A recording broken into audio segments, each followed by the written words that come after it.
ಕವಿತೆ ಸಮಪಾತದ ಹಳಿಗಳು. ಬರೆದಿರುವರು ಬಿ ವಸು.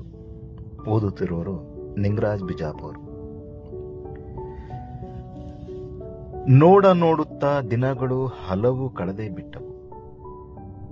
ನಗು, ಕೋಪ, ಹುಸಿಗಳ ನಡುವೆ ನಿನ್ನ ಸುಳ್ಳುಗಳು ಸತ್ಯವಾದದ್ದು, ನಿನ್ನ ಸಿಟ್ಟು, ಸೆಡವುಗಳು ಪ್ರೇಮವಾದದ್ದು ವಿಶೇಷವಾಯಿತು.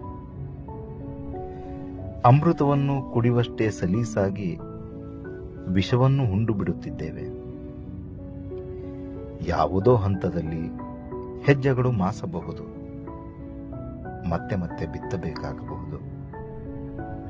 ಉಳುವ, ಬಿತ್ತುವ ಕ್ರಿಯೆ ಅಕಾಲಿಕವೋ ಸಕಾಲಿಕವೋ ಆಗುತ್ತಿರಲ್ಲಷ್ಟೆ. ನಾವು ನಾವಾದ ನಂತರ ನೀ ನಾಗೋ ಮೊದಲೇ ನಾವಾಗಿಯೇ ಬೇರ್ಪಟ್ಟು ಬಿಡೋಣ, ಅಥವಾ ನಾವಾಗಿಯೇ ಉಳಿಯುವ ಪ್ರಯತ್ನ ಸದಾ ಮಾಡುತ್ತಾ ಇದ್ದು ಬಿಡೋಣ. ನೀ ನಾ ನಡುವಿನ ಅಂತರಕ್ಕೆ ಏನಿಯೇ ಇಲ್ಲವಲ್ಲ.